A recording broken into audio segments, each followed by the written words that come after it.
So today I'm going to be viewing a 2-bedroom house. Well, I'm viewing it, but I've already taken it on, so I've already got the keys. I have a rough idea of what it's going to look like.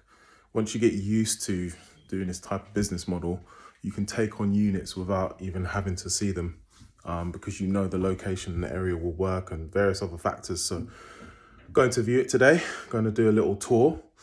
And what I'm going to do is I'm going to do like a little tour going around the property. And then once it's decorated and complete, I'm then going to do a side-by-side tour of before and after, so you can actually see the significant difference. And what I'm going to try and do is follow the exact route that I take on the before and after. And then we'll talk a little bit about how, why it will work, how it will work, and what are the benefits of taking on this type of property, the location, everything like that.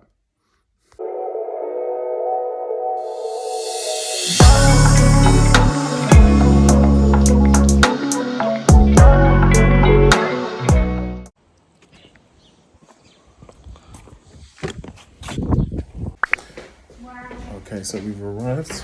So this is the 2-bed. Okay, so this is the garden area, front garden area, and we're coming into the property. So just as you come in, you've got the living room area. So it comes straight into the living room area with the stairs at the top. Then this through here is the kitchen area. So it's got a fairly decent sized kitchen area. If we open the door, we've got a lovely garden area. So with a tap, that's a very good thing as well. So that's the garden area.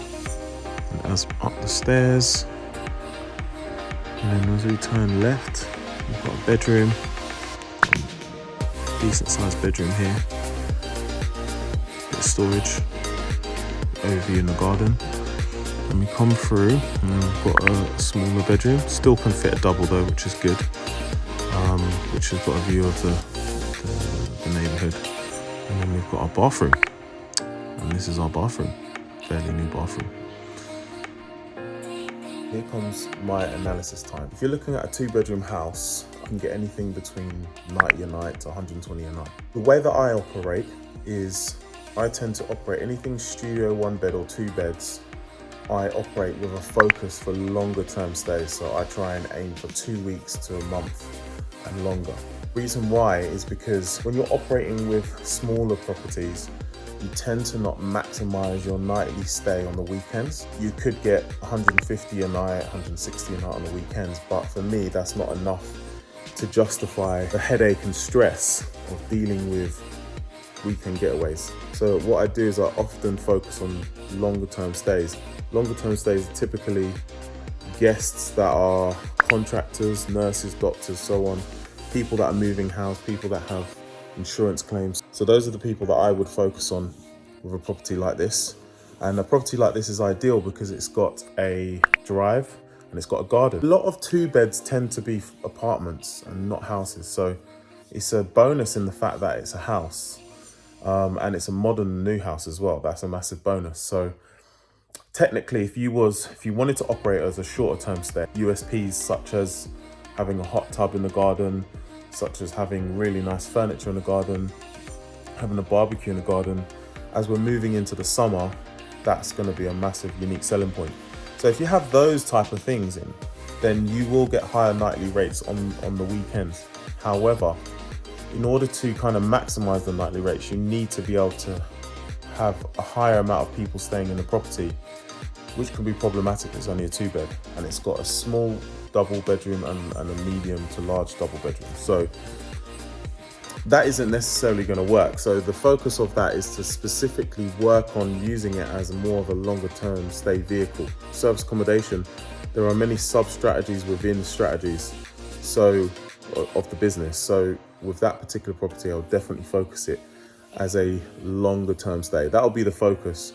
So what I would do is I'd kind of set it to 2-week minimum. I design it really nice, set it to a 2-week minimum, try and focus on longer stays, and in between the long stays, I would put in short stays.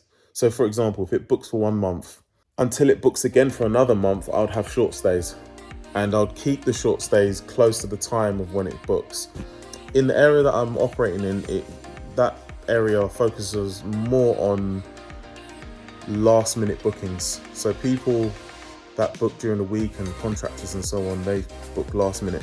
Holiday makers, they tend to book a bit ahead in advance, but holiday makers tend to book more in advance the larger the property. So the way I'd optimize it is I'd optimize it in a way where the price is a lot higher in the future and a lot lower closer to the time of when they book. That property will do particularly well. Yeah, I look forward to seeing how it does, and I'll show you the results. If you like our content and you want to learn more about how to run service accommodation and how to run Airbnbs and freebooking.com and so on, please subscribe to our channel, because we have loads of content coming in regards to this. Thanks.